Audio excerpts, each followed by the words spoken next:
What's up, everyone? Welcome to CGTV. I'm Logan. I'm not here with Chris tonight. I'm actually with Mike Stearns and Tim Brown. So I've got two other marketing agencies here, and I'm going to let them introduce themselves because they're actually running the show tonight, not me. But we just spent a few days masterminding between us over here at CGN. You've got Mike. Mike, tell me about Ascend Digital Marketing. Yeah, so we're a niche roofing marketing company. We help contractors really just increase their lead volume and presence online. And that's my elevator pitch. So hopefully that's great. It's good enough. Yeah. And then we got Tim from Hook Agency. Tim, what is... Yeah, very roofing focused too. So we have like 70-80% roofers, and our big thing is like where visual design and SEO combine to help get more leads. And we are from out of Minneapolis, Minnesota, Nice. and it's a 22-person company, and we're kind of growing. I've watched your growth, and I think it was a good time kind of learning from each other. And I think, man, you get in that competitive mindset sometimes, and you really don't learn. Sometimes, like, you're too competitive, and it's like you're turning on the competitive nature when you should be saying, what can I learn from this person? And I think it can really stunt your growth if you stay competitive unnecessarily.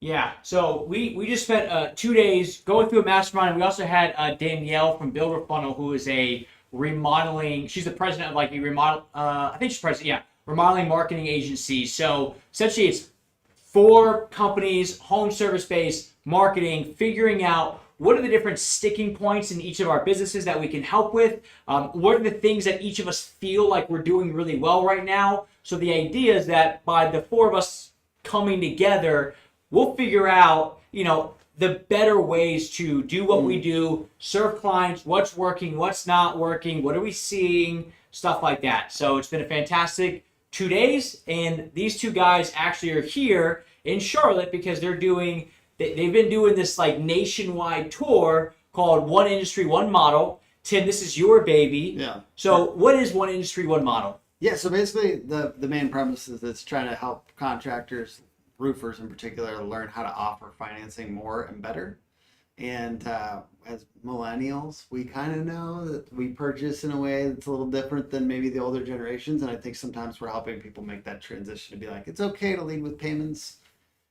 It's actually not a character flaw if somebody wants financing. Those are the things that we need to teach on a regular basis. And there's like the One Industry, One Model thing actually. To go more deep into that, it might be a little niche. Okay. Just because it's like essentially it's Jen Silver's thing, which is she's also teaching them how to essentially, whether it's a storm or a retail. So those are the things in roofing, storm or retail. And it's like either way, offer financing upfront and maybe have it paid through financing. And then the homeowner actually might get paid by insurance, and they can keep the financing and do what they want with that and pay that back over time because it's generally a good interest rate. Mm-hmm. So anyways, there's a little bit more nuance to that whole thing, which I don't necessarily know if I'm qualified to really weigh in on in a deep way. But what I will say is I think roofers and other contractors should be offering financing more often. I don't think it's a character flaw to have it. Yeah. Yeah, so they've been going around, but I mean, they're marketing guys, not financing guys. So as a part of this One Industry, One Model, you're not just focusing. This is not like, hey, show up and for 2 days, we're going to pitch you on financing. Yes. You're helping them out with other facets of the business. And a big part of that is the marketing piece for you too. Yeah. So there's leadership. So it's a cool event. There's leadership stuff. There's mindset. There's sales. There's been like killer sales talks this whole time. There's been a lot of like, we have a panel each time on the future of roofing, which is really cool. And then what Michael and I are doing tomorrow, which will be very fun. And it's fun to like do a talk as competitors. It's funny too. It's just like kind of a funny move to just be like with the competitor on stage. We're gonna WWF do this talk and WWE. WWE. We're gonna be talking about how to get more leads for free. And most of this applies to all contractors, not roofers, even though who we're talking to tomorrow is going to be roofers. Yeah, and I think that's important, right? That's an important vein to hit because, a lot of you guys, I'm sure, have had people in your inbox about, how we can change your business by over-promising you our deliverables, and it's going to be fantastic, right? We'll sell you the moon and then show you Rhode Island. 17 more leads tomorrow. Yeah, like do you want to do 50 new kitchens this year? Like, DM me back. And that's kind of like the vibe around marketers in general. So like my purpose in wanting to join Tim in this venture for this event is like, let's give people an opportunity to figure out free ways, things that actionable information that they can utilize to ultimately better their business. No strings attached, right?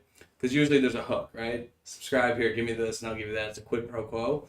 So I was truly fascinated by the opportunity and really humbled, quite honestly, to be a part of it and add that value.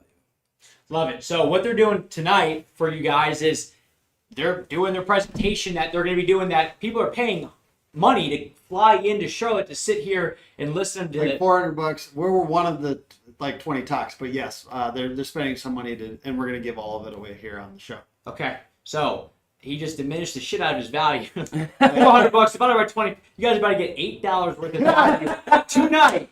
No, part of this. dude, like some of these presentations in this thing, I'm like, they're life changing. So I mean, this one's not, but yeah, some of them are. If you do this stuff, I heard them go through it today, so I said, could you guys come in tonight and do it for our audience? So they're here, they got slides, so they look down, they're looking at the slides, but they're going to be doing this not off the slides, but they're going to be describing everything in detail, what's happening. So I'm just going to go through one principle real quick before we get into this. I think you should be taking extreme ownership for your marketing.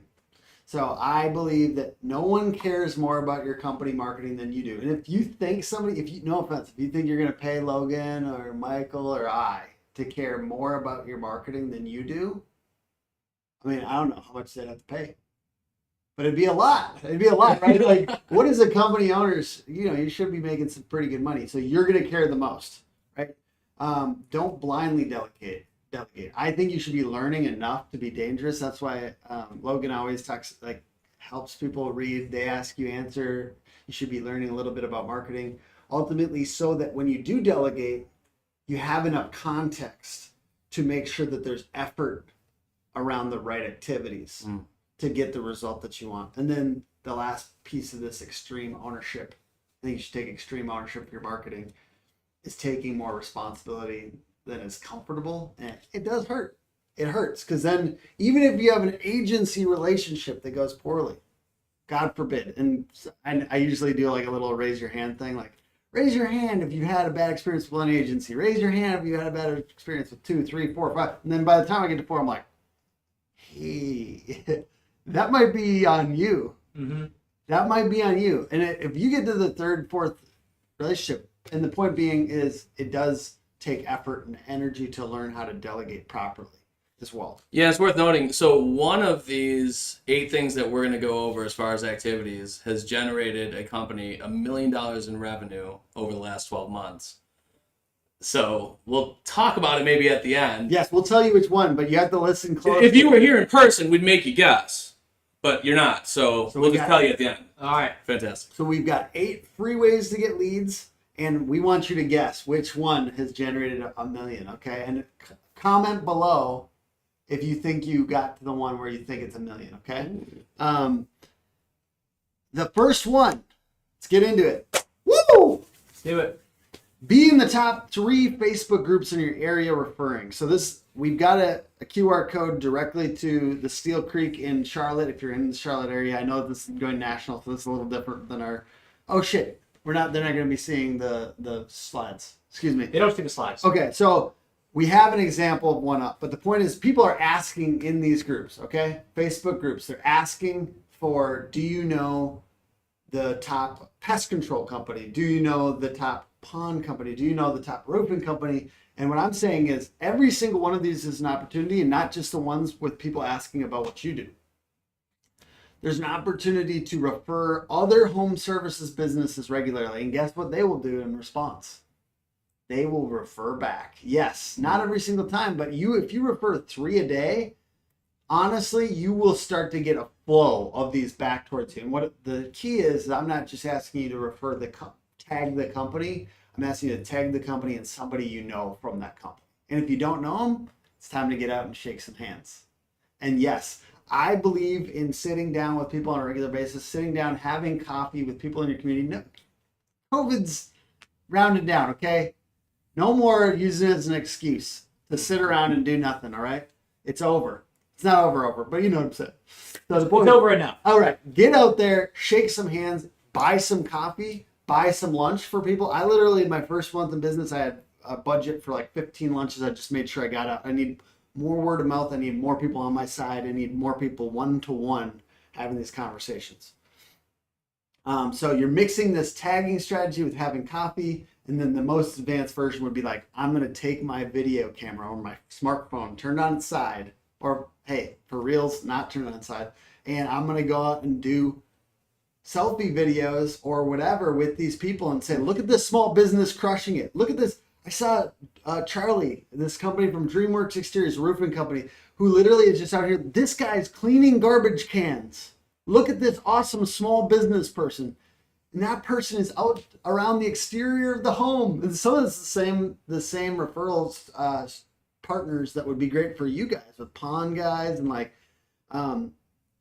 landscapers and just different people around the exterior of the home. We should all be collaborating. If I'm a roofer, if I'm a landscaper, if I'm a pond guy in an area, collaborate with everyone else that's touching the exterior of the home ever and make videos with them, make them the hero of the story, not your company. Because I know what some of you guys do. You think to yourself, I'm sick of like patting myself on the back.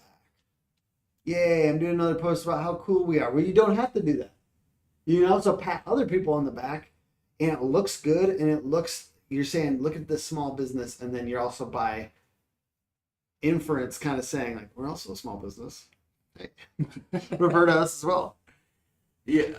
Oh, sorry, you want to add anything? No, those are really good points, and I think it's important to know like the norm of reciprocity, Yeah. right? Like, do unto others as you want done to yourself, Mm-hmm. and I think it's an often overlooked aspect, and Yeah. it's like a minor detail that can be massively impactful Yeah. when implemented. And I'm not going to my notebook going, all right, referred one to Jimmy over landscape. Yeah, don't be petty. Like, it's like literally I'm thinking like I do 5 and then I'm like maybe looking, I'm looking for something maybe back, like, because ultimately if they are the type that refer back, I'm going to refer them more. Right. But I'm not like ever like going to call them on or No, something. you look at that relationship to mature. But you basically do want to start to see some flow back and forth. Otherwise, there's another landscaper that you can refer. Plus the credibility. I mean, like if you're the person that knows the top people in other industries in the area by association, like I would just assume if you're like always referring out the really good painting company, the really good remodeling company, the really good fencing company, and you're a landscaper, when it comes time to like, okay, well, who do I call for landscaping? I'm like, well, this guy knows all the top dogs by association. He's probably top dog too. He gets first pick. It doesn't hurt, right? Right. Right. Exactly. The second one I've got is you got to ask for it too. So you ask for referrals, not in the same breath as this other thing, but during the pitch, when you're pitching, you could ask, hey, if we knock it out of the park for you, will you refer us? So that's one thing. On social, when's the last time you asked for referrals on social? How do you do that? You do it on any medium that's working at the moment.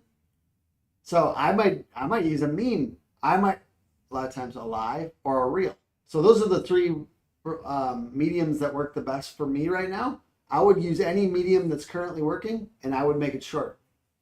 I guess for the referral one, I might try to mix it in with some value. Like, this is why I believe in referrals, and I think you should get referrals for your pond project. And then also, by the way, if you see somebody asking online, or if you know somebody that you're talking to that needs this, could I just remind you, like, we live off referrals, and that's such a big deal for our small business, and you make it a little bit heartfelt. I'm gonna pull on some heartstrings. Attaboy. I'm gonna pull on some heartstrings because those are the strongest strings. They're pretty good strings. Yeah, we'll dive into a whole strategy around that as well. Okay, perfect. And basically, I just think you should be asking regularly. So I would, like, the last time I did a reel. I just said, hey, here's an example of a way that you can get, make sure you're asking for referrals. And by the way, hook, but that's a little bit different. But the point is ask regularly. And it could be once a quarter. I put a calendar invite.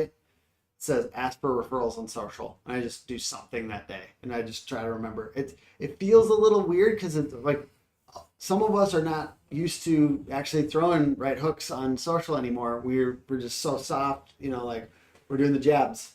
We're giving value, giving value. You gotta just, most people are focused on getting leads when they do that right hook. And what I want you to do is try to ask for referrals, not ask directly for the audience to convert and, Okay, gifts and thank yous after jobs. You can do brownies at the end of a job or cookies or something like that. You can do a form or a page on your site. You can do a referral hotline and promote that. Just one number that always goes to a voicemail that has a brief description at the beginning about leave the referral's name and your name and contact info. And if it closes, we'll give you this amount or whatever. And then dedicated email. So some of these, if you're given a prize or not a prize, but like a little bit of money, it wouldn't be free, but you know what I'm saying? So that's a little bit more of an advanced version there. Yeah, so it's a really good point, especially about the Facebook group. So if you go to Google, or even if you pull up Facebook and you hit the three little bars in the bottom right-hand corner and you go to groups and you can type in your city and it's going to give you just a myriad of groups that you can join. Some of these groups have 2,000, some have 10,000, some have 20,000. But the point is that most people are coming to these groups with some sort of intention, right? And if it's like a construction pros group, maybe they're just looking for camaraderie of other people that identify the stuff that they deal with on a daily basis and that makes them feel good. If it's a Facebook local community group, they might be looking for a pond guy or a fence guy, but they're there for a reason. So here's what I do know through experience and through my clients is that in the absence of a process or a system, shit doesn't get done, right? So we want to make sure that shit is getting done and we're handling it appropriately. So stage one would be, yes, getting yourself injected into those Facebook groups. And, referring other businesses is a very wise strategy as far as building rapport with other, adjacent industries in your market. But then, tagging yourself. And if I'm ABC Fencing Company, it's good brand exposure. I don't know how much credibility there is about me boasting about how great my own company is, but I'm getting eyeballs, right? They're seeing the name tagged. That's not terrible. It doesn't really hurt us. But what makes that better?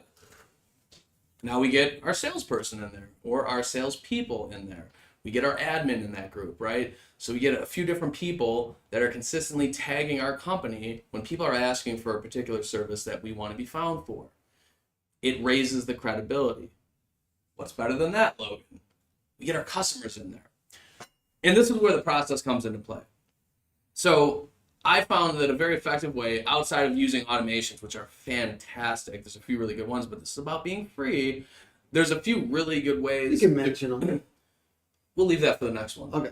We're going to stick to the free one because I want you guys to get as much value as possible. Remember, try to be thinking of which one of these possibly generated $1 million because one of these really did generate $1 million On its own. On its own, Okay. by itself. So guess which one. I'm going to make you guess. So the way that I found that my clients have had the most success with accumulating Google reviews, for instance, is they typically have a QC process or a QA process where a project manager, a salesperson, an owner-operator walks through and they look at the vinyl fence, they look at the pond install, they look at the roof, they look at the kitchen, and they get the people excited, right? The day of, they go through and it's like, oh my God, do you see the way that your custom cabinets fit your Viking appliances so perfectly? Aren't you so glad that we went with this bamboo floor? And it's like, yeah, this guy knows a lot about remodeling. It looks amazing. He's creeping in, man. Yeah, It looks chill, bro. amazing. Yeah. That excitement, you have to capture that, right? Because the longer the time goes on from that moment, the more transactional it becomes as far as another transaction. So you got them excited and it's like, hey, can I ask you a small favor? Get them committed to that small favor. Yes, of course. I'm going to send you a link, which you'll have copied onto the notes section of your phone or on your Google Business profile. You're just going to shoot them a link to their Google My Business, Google Business profile. Hey, can you just share your experience? Our reputation as a small business in the local community means everything to us. And if you could just share your excitement, it would really help us, right? And they're going to reciprocate because you've done a great job for them. And you know this because you've gauged the excitement. Now, be aware situationally, if they're not excited and there's issues, maybe you pivot that conversation. So I'll submit that disclaimer. Just shoot us an email. Yeah. Find us on Ask Jeeves. Yeah. But the same thing goes for now we're in that moment. They've shared their experience. Hey, can I ask you a quick question? Sure, shoot. If someone were to ask you right now that needed a new kitchen, who you'd recommend, would it be us? Get them committed. Yeah. Oh, yeah, we just talked about it. Duh, right? Okay, so here's what I'll say. Referrals are huge for our business, and within these local groups within Facebook, we get a lot of business. And you know how hard it is through your experience of trying to find us, finding a reliable contractor who's going to do what they're going to say they're going to do, who's going to show up on time, make sure the site's pristine, and make sure they actually deliver what they promise. It wasn't easy for you, was it? It was kind of stressful. We want to make that process as seamless for everybody in our market, Charlotte, insert the city as possible. I'm going to invite you to these 3 groups. And when you have time, if you happen to see somebody asking for a service that we offer, would you mind just sharing exactly, what we did for you and what your experience was? They're going to do it, right? And maybe they don't accept the invite. They're going to welcome the idea. But here's the thing. If you do 200 jobs a year, right? 200 of those jobs, and let's say 10% of them accept your invite to these community groups that are active, we've now got an army of brand ambassadors, right? We've got 20 people that are consistently tagging us when people are looking for our services. I promise you will notice a discernible difference in your lead flow by way of referrals through those social networks. I love it. I mean, that was like my big takeaway. It was like doing that with our own clients. Yeah. Hey, we got a lot of people from Facebook groups. You're in it. Next time somebody asks, would you be willing to put our name in there? Yeah. And that's it. And some people don't even know these groups exist. Yeah. Right? Some people are there and you just got to nudge them, right? I mean, you could parlay that with one of those strategies as far as like, let's say, Nice Job. Yep. Bird Eye, right? Podium, where you can assign a referral tracking software to where you can assign a unique identifier to each one of those people, have a landing page for them. You can track in one click. They can share it to their Facebook wall. They can do it to SMS. They can do it via email. And now you can put it together a quantitative incentive for them to actually become your brand ambassador and say, hey, every time someone buys a kitchen, you get $250. Go share this on Nextdoor, share it in these groups. Airdrop it when you're in Walmart. I don't care, right? Get in front of this. We want to pay you as much as possible. Money motivation never hurts. So It's good. My number 4, make weekly content series on social. So I believe you should have a content rhythm on social media. I think this is the last social media focused one. So if you don't get excited, hang on to every detail because this one's really good. Okay, exactly. We learned that from Logan today about future pacing. Reminds you to post on certain days. You can brand them to yourself. I feel like branding is a good exercise, even internally. I brand stuff to our company. I brand stuff to processes. We have like hookified elements on our websites. Like I brand everything because it's easier to remember. And I think of it as like you are waking up. I wake up every Wednesday. I post a What Else Wednesday live. I do a live. If I wake up every single Wednesday, it's a habit to post on Wednesday, and I have it branded. I'm essentially taking it off of the conscious part of Tim's brain, and I'm putting it onto the unconscious part of my brain. It's easier, and it's a habit now. So I'm making posting every Wednesday morning alive. Which cuts through the algorithm a lot, by the way, and you should all be going live regularly. Hey, I think it's this one. Are you going live regularly? Why are you not going live regularly? Here, let me talk to the camera. I think that's. I don't know if they can hear it. Here's the deal. If you're not going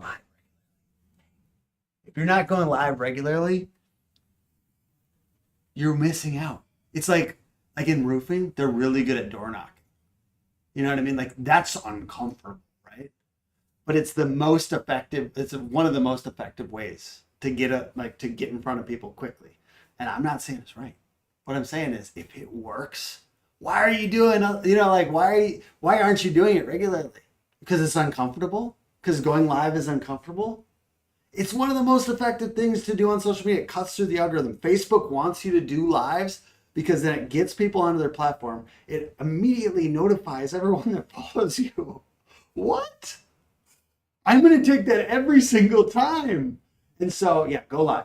Make your series that you do every single day. You could do or every single Tuesday or every single Thursday. You could do a trend on Tuesday. You could do a problem on Wednesday. You could do a story on Thursday. It keeps you on themes too. It keeps like I do it in a way that I want to really push this theme to my audience. I want them to let's say upgrades, upgrade Wednesday or upgrade Friday or whatever. Like if Logan talked to us about this awesome strategy about every website gets an upgrade section, and this upgrade section really foreshadows for people that they might want that upgrade if they scroll past the section and they don't feel like they're selling anymore. They're just making sure that they get these in front of everybody.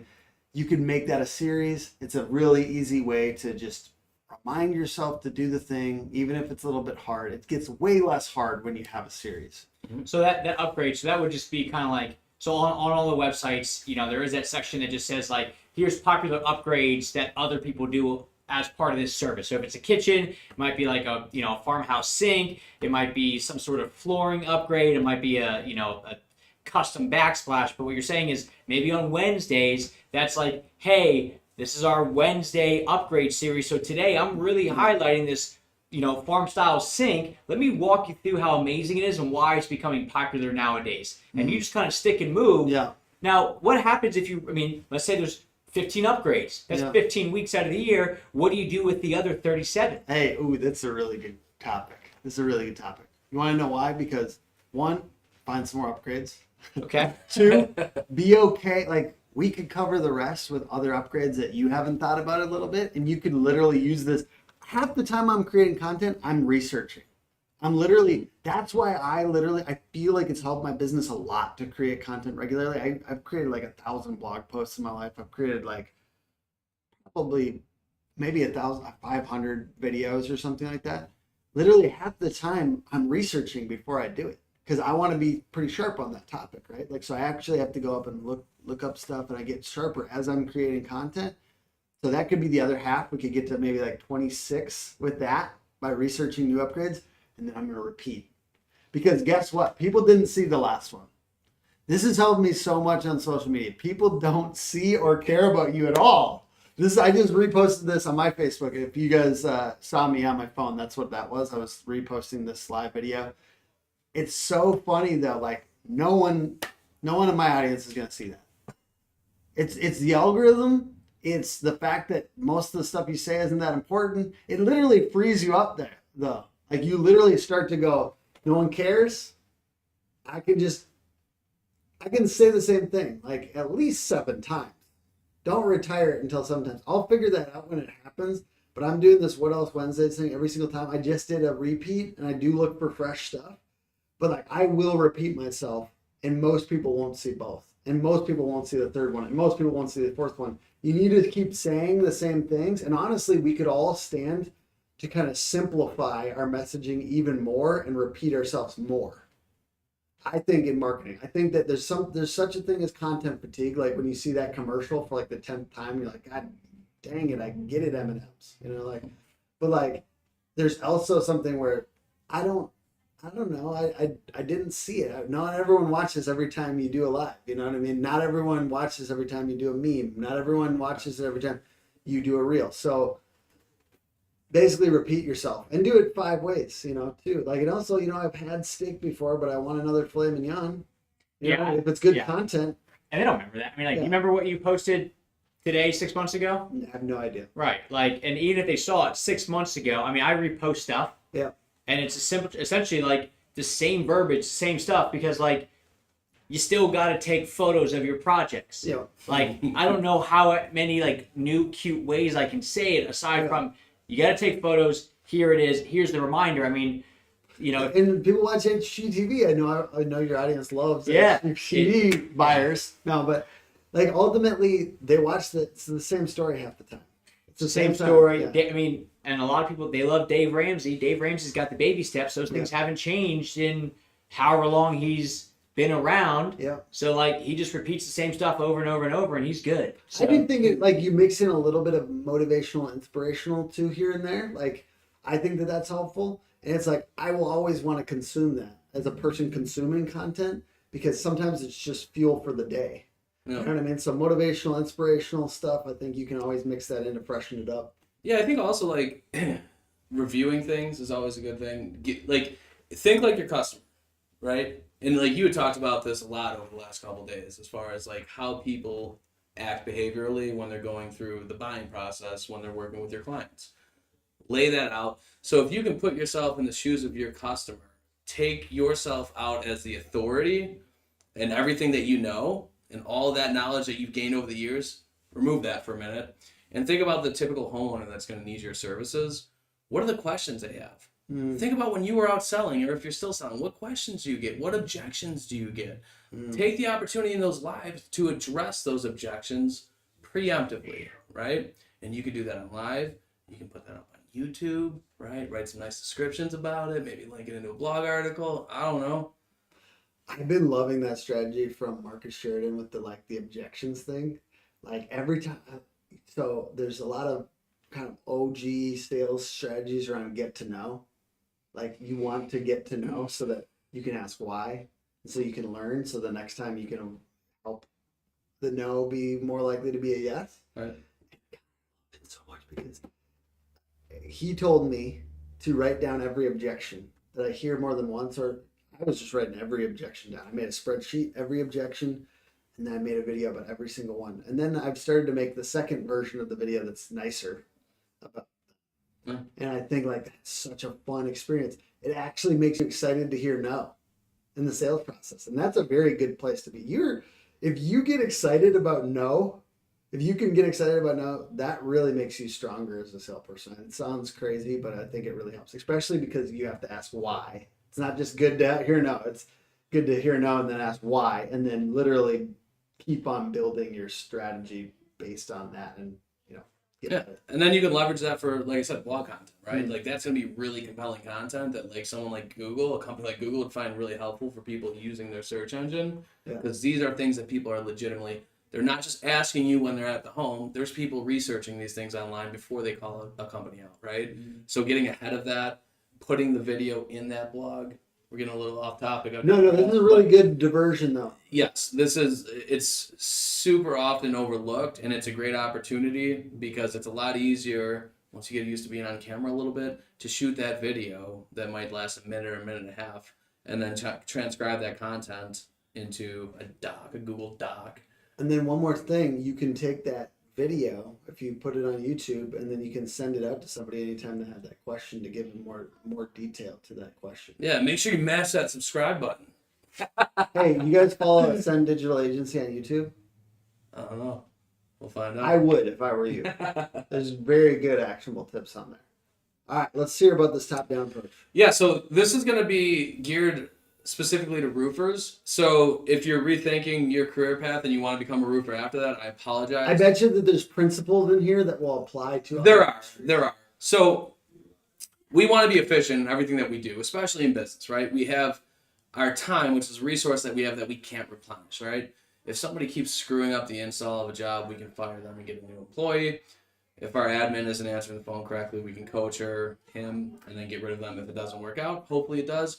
But you can't buy more time. So like I try to think through of everything in my business, especially is like, how can I get rid of inefficiencies to free up my opportunity to do more productive things or to enjoy life a little bit more. I haven't quite gotten to the enjoy life a little bit more. I usually just work more. But that's a conversation for my therapist. We'll get there.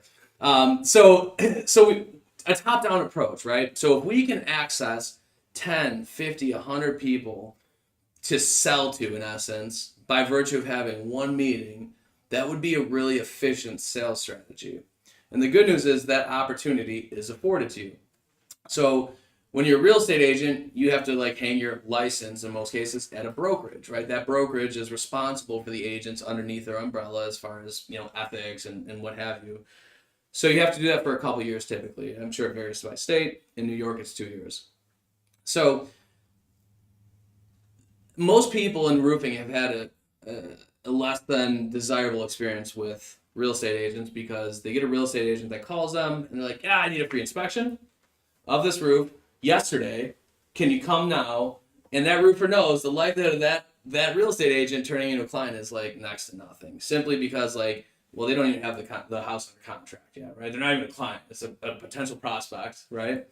So it's like, if we're gonna and those are gonna be unavoidable, right? And it's really hard to just tell them no, because that could leave you vulnerable to a negative review, which you don't really want. So we developed a strategy. One of my clients, Corey Combs, South Shore Roofing and Exteriors down in Tampa, he was the pioneer behind this. I helped kind of refine it.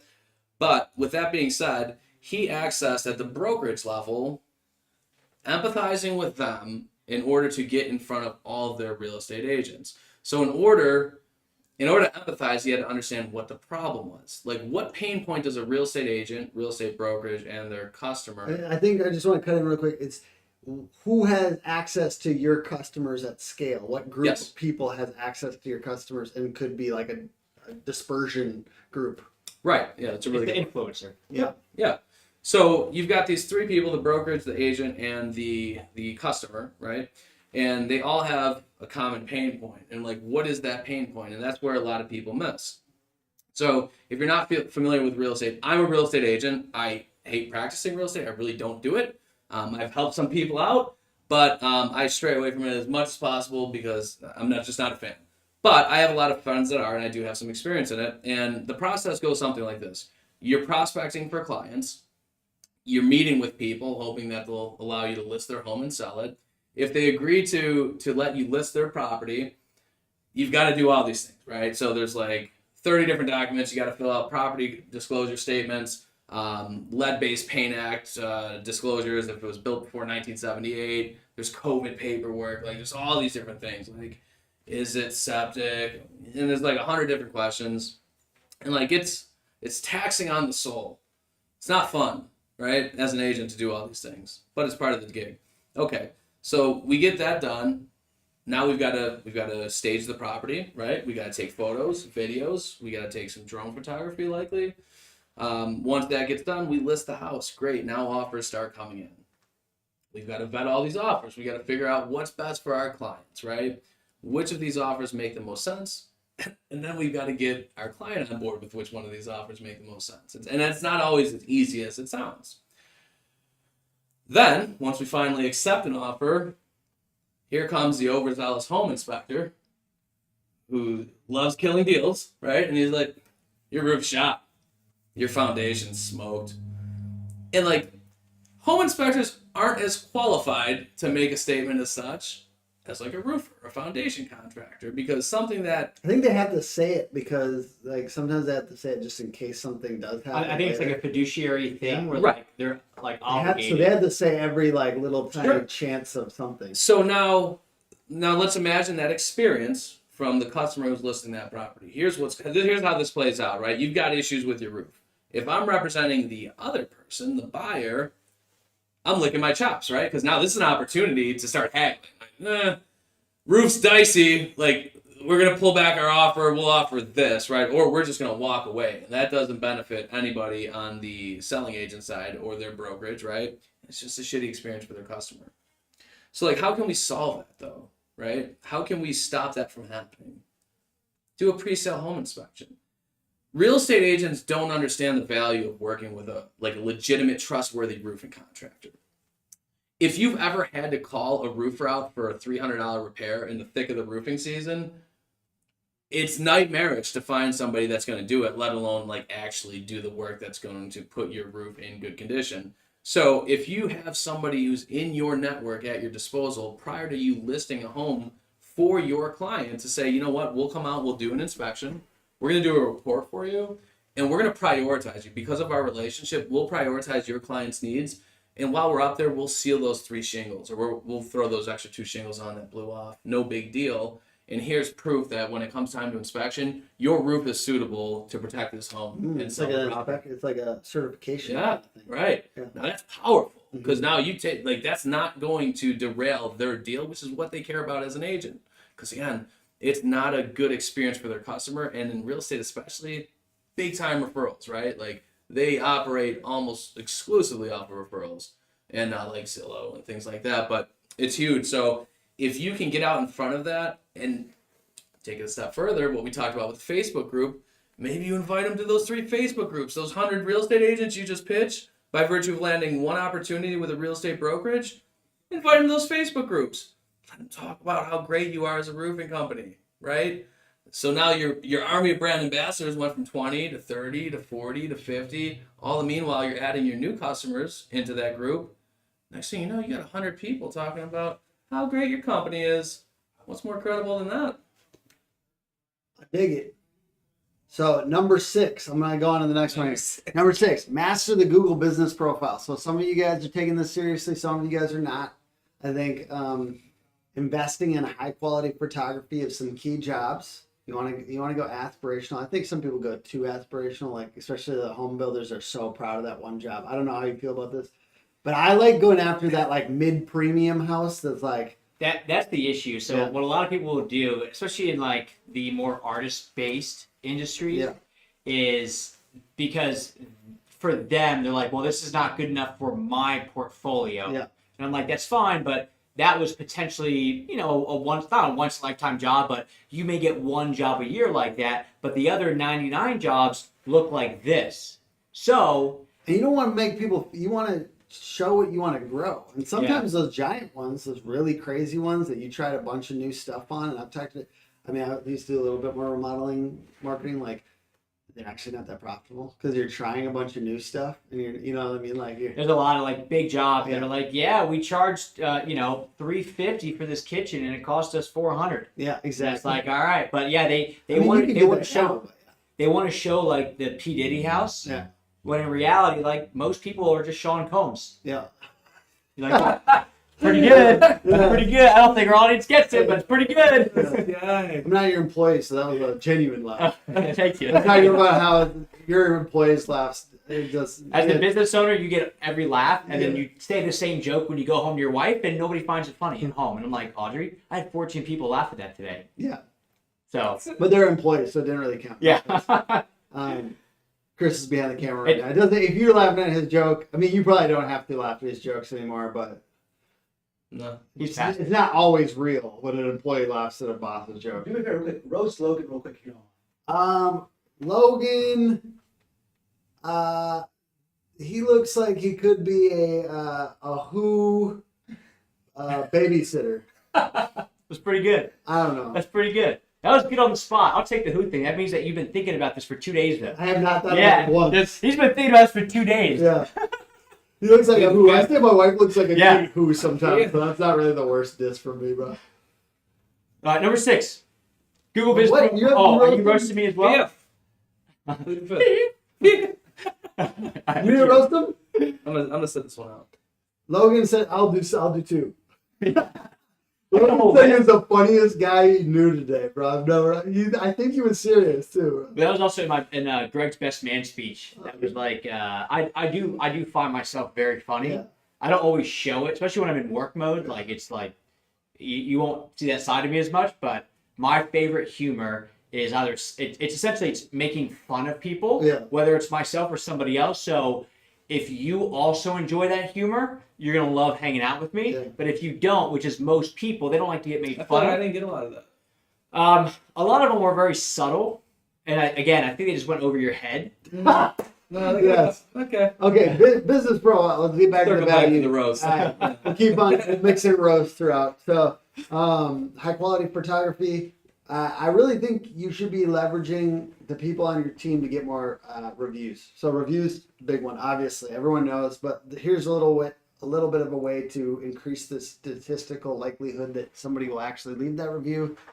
Have your people on your team say, "Hey, I'm judged on my performance by the amount of reviews that we got. If you could mention me by name in the review, that will help me out a ton." So if you have a good chunk of people out there, that's an opportunity.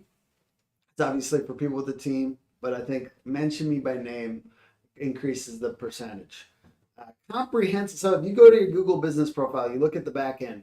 Even if you did this a couple of years ago, they are constantly adding new options on there. Go back there right now. You're watching this live.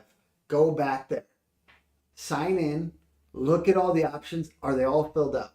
Just comprehensively fill out every option. And I'm saying, like, when you're doing a description, get till the end where it says no more characters available. I'm saying utilize all the space.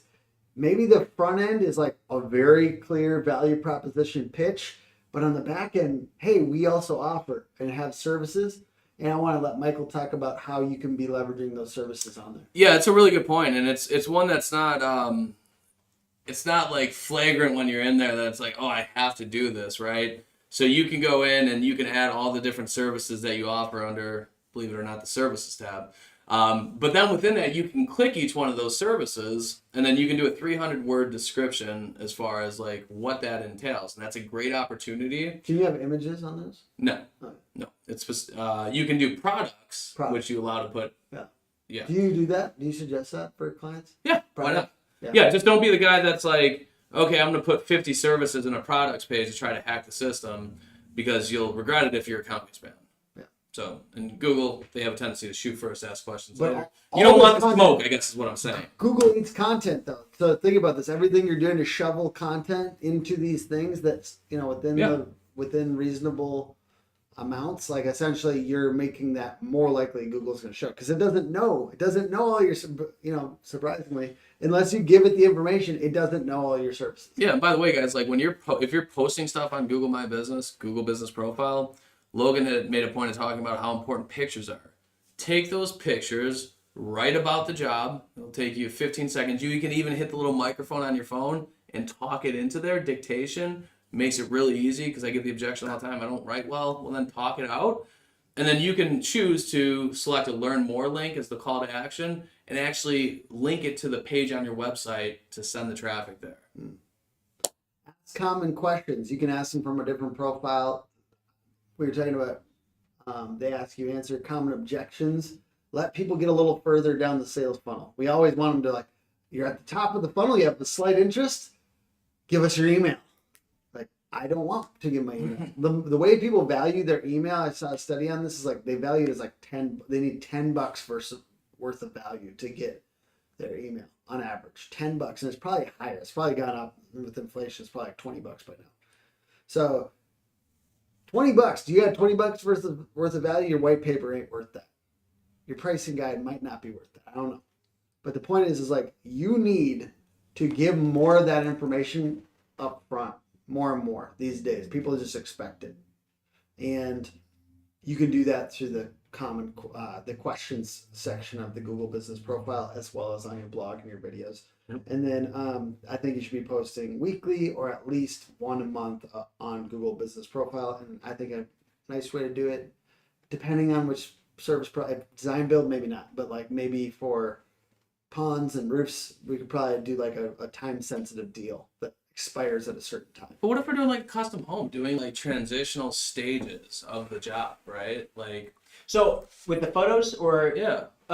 So when it comes to that kind of stuff, certain industries, in my opinion, are going to be more photo heavy. So like, let's say for a restaurant, and you look up restaurants near me. One of the first things I'm going to do, obviously, next to, are they open and how many reviews do they have? Let me check out the food, because you can actually click on those pictures and people take photos of their food. Mm-hmm. Now, I think if you're a pipe burst in your house and you need a plumber, you're not going to like, oh, this guy can, oh man, his good pipes right there. Literally, we go after our business like non-sexy. So plumbing, HVAC, roofing, like I don't even go after the sexy ones. So with the electrical company that I hired, what I did was I still looked through their photos, because it was not a time sensitive issue. This wasn't like, my power went out and it's 100 degrees outside and I need AC fixed.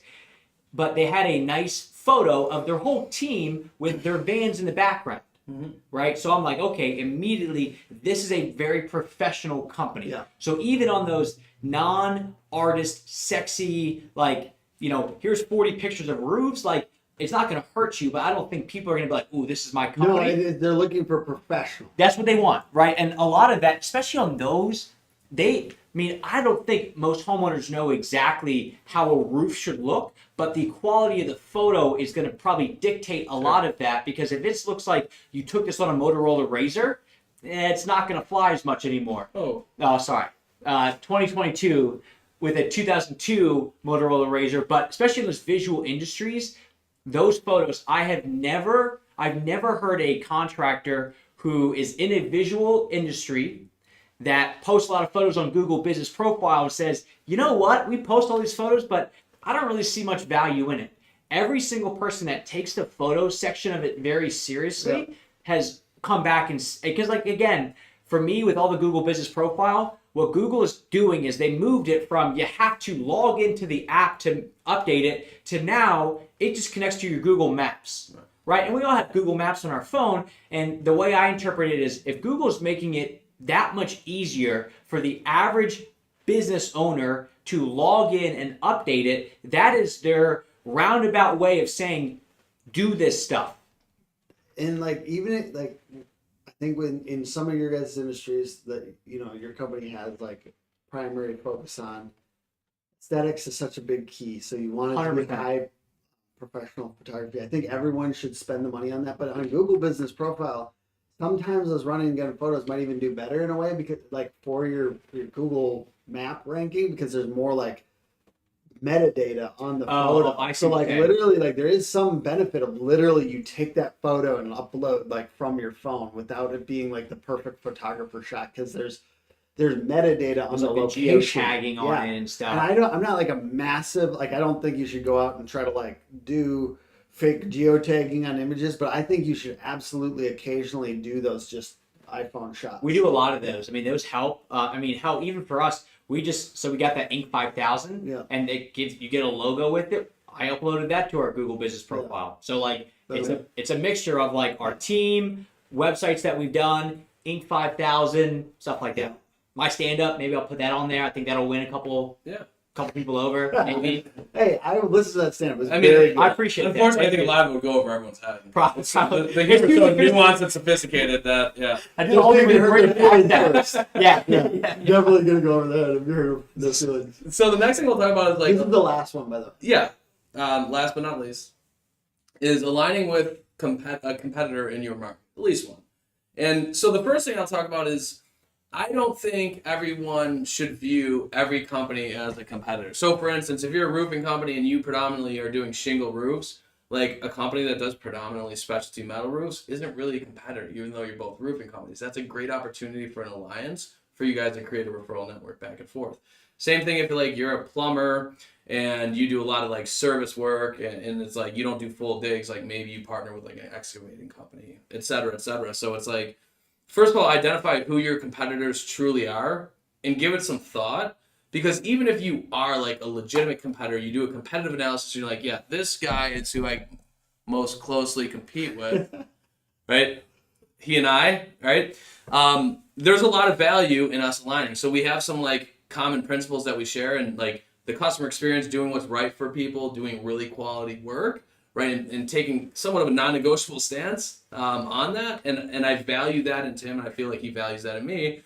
And what's happened is like there's instances where I can't take on a project because I've hit my cap as far as how many people I can work with in this market, and I'll send the lead to Tim's team, and he'll do the same for me.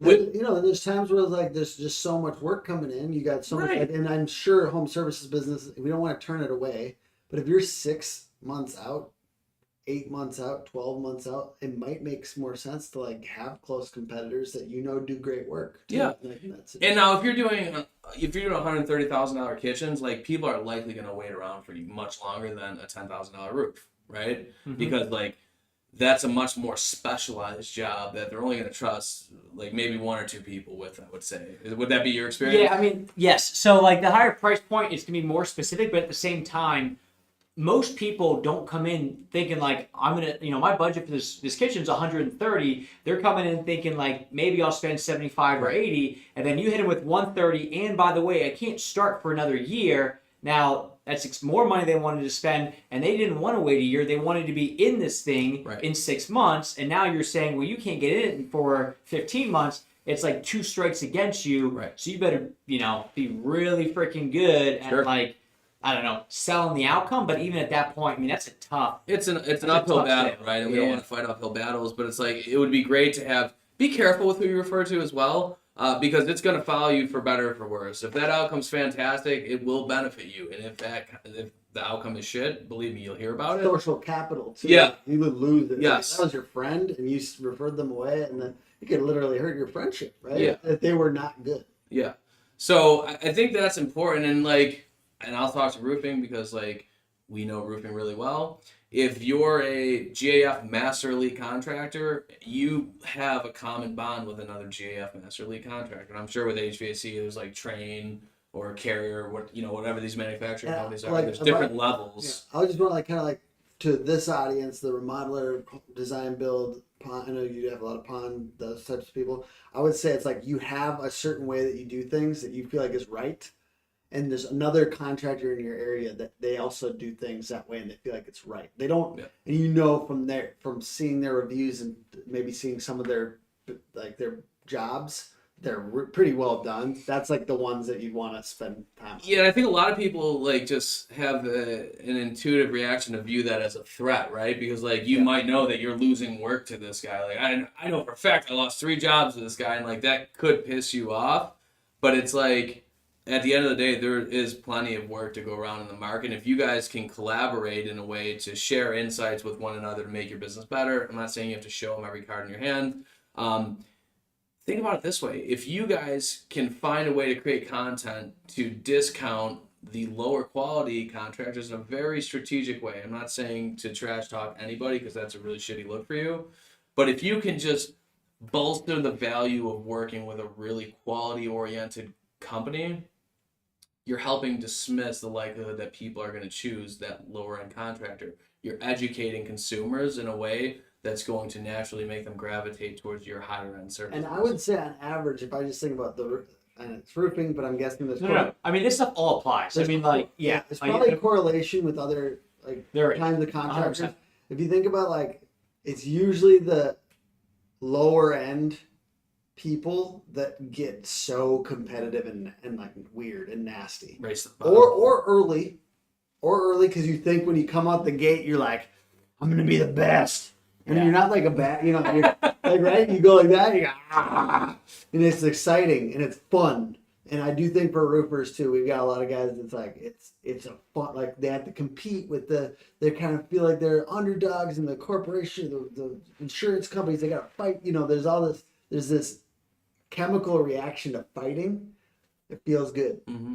I'm not going to lie. It would feel good to fight Michael Stearns in a set digital agency in a way. And he would probably love it too. It'd feel good. We'd be scrapping.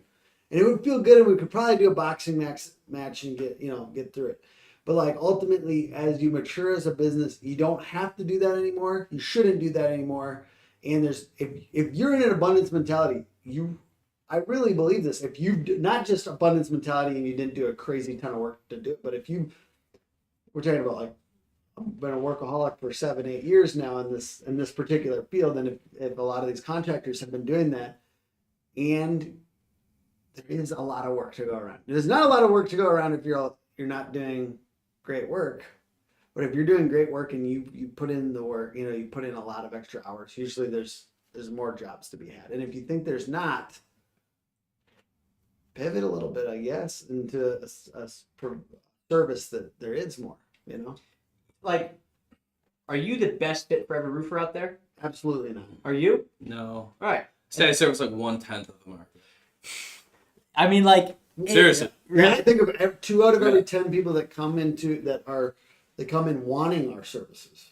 2 out of 10 that come in wanting our services, I would allow to purchase our services. Okay, so that's even, because I was going to say 1 out of 10 is actually high in my opinion, like 10% of the market, because like, I mean, there's people that maybe they're newer in business and 0.1%. Maybe I misspoke. Oh, I thought you said a 10 No. people. No. That's like 10%. That's No. like, I don't know. Like, And I'm saying 2 out of 500,000. 10, and usually that's like the top Qualified. 20%. and there's people that want to come in. And it's just like, sometimes people, they're newer in business and they just need more attention. And if the business is set up that way for the attention, like if Tim or Mike or Logan can talk to this person one-on-one for 10 hours a week, like maybe that's what they need and it's a good relationship, but it's, like we're not the best fit for everybody the same way that homeowners are not the best fit for the clients that we work with. Exactly. I just think like my thing is like consulting. I really believe this. I don't know how you guys feel about this, but I don't know that consulting is going to fix people's problem a lot of times. And I know that there's a lot of contractor agencies and consultants that will do that, but I want our thing is positioned as get shit done agency, and I know that's different than like there's all these other things. But I basically don't believe we're going to consult somebody out of the problem normally. Well, and for me, it's like you get a company, and it's a hard truth that like the majority of people that are going to reach out to us aren't necessarily going to be a good fit, and that's not a bad thing, right? Sometimes it's just a timing thing, but we have to hedge and make sure that there's a lot of people that you give really good information to that it becomes a great conversation and it dies there, right? Like if we're going to give value outside of the services that we offer, we want to make sure that it's being acted upon, because those that you shouldn't rely on just your Google ad or SEO agency to generate all your business. That's amplified by stuff like this that we're talking about today, and going out there and doing your part and having your team do your part. So like I like to have a track record of that like can-do attitude, and I'm going to implement some shit and get it done to help synergize all the efforts on the marketing side that's going to make my company a juggernaut within my market. We've seen people, you know, I'm sure you've seen this too, where you do the exact same services for this person, and for some reason this person's just zipping. And then you do the exact same services over here, and this person's like stalling out. And it's not just market, it's like similar markets. And what is that?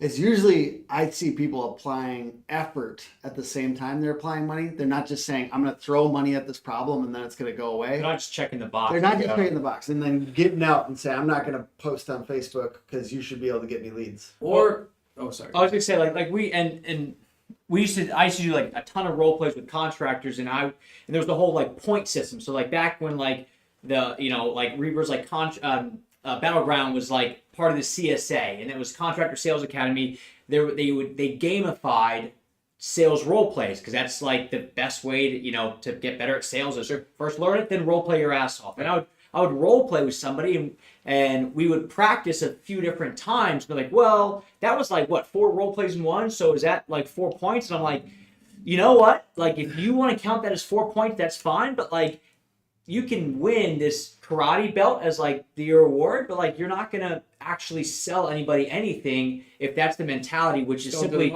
check. Yeah, it's just check. I mean, and that's, I mean, I had a whole thing about like that's why I didn't make it through Buzz, was straight up because like my training for it was, I thought I was putting in the work, I was checking the box as I look back on it, and I was like doing the right stuff, but I wasn't really doing the right stuff. It's just like the last time I did 75 hard stuff, I was literally like, I was doing both of them as walks because you have 2 workouts. Right. Yeah. Like I totally did that the last time I did my.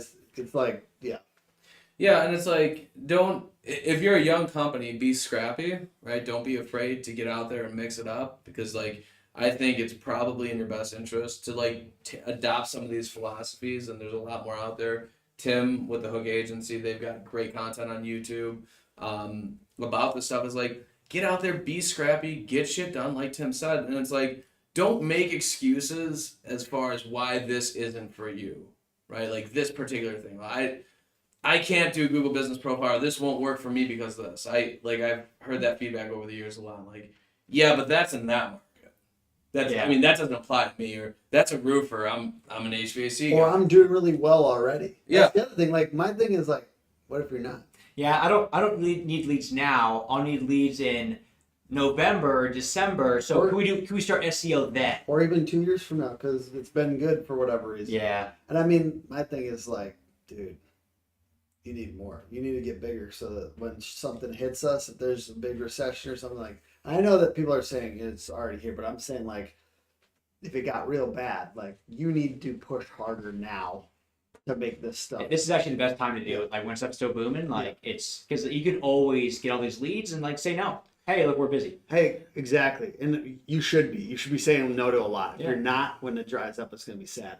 So we had to do that guess. Which one of these strategies, if you were watching, I know there's not a ton of people watching live, but I will say, if you were watching, which one of these was the one you'd guess? So real quick, I'll go through them one more time. We had our, I think it's 7 or 8. Be in the top 3 Facebook groups in your area referring. 1. It's one of these did $1 million in revenue for one contractor. So please guess. 2, ask for referrals and pitches on social after jobs. Referral acceleration, easy money. So on social platforms, Facebook and Nextdoor, have your team in there. referring. Team, customers, etc. Make weekly content series on social. Top-down approach, pitch at scale to a group of people that are influencers in your market. Master the Google business profile. And lastly, align with 1 or 2 competitors in your market. Which one would you guess? Top down. So the top-down approach, pitch at scale using to influencers in your market. That's my guess. Do a drum roll, please. Ding, ding, ding. You Yeah. got it. So there you go. Now show them what he's won, Tim. You won 2 other contractor marketing agencies on your live. It only cost you $3. I appreciate that. So, Tim, Mike, thanks for joining us. Thanks for taking a couple days. Everybody, next week, well, actually this coming week, tomorrow, I leave for Denver. So if you're going to Mile High Profit Summit, I will see you guys That looks there. like an awesome event, man. I'm excited for it. It should be a good time. And then after that, I go to DC the following week for the Remodelers Advantage Summit. So I'm just doing back-to-back conferences, and then I go to my EO thing in 3 weeks, and I spend a week there. So it's going to be a lot of travel, but I got to get some sleep tonight. So we'll be Thanks good. for having us. Hey, thank you for having us, bro. Thank you, guys. All right, everybody, have a good week. It's not who you know, it's who knows you. So put yourself out there.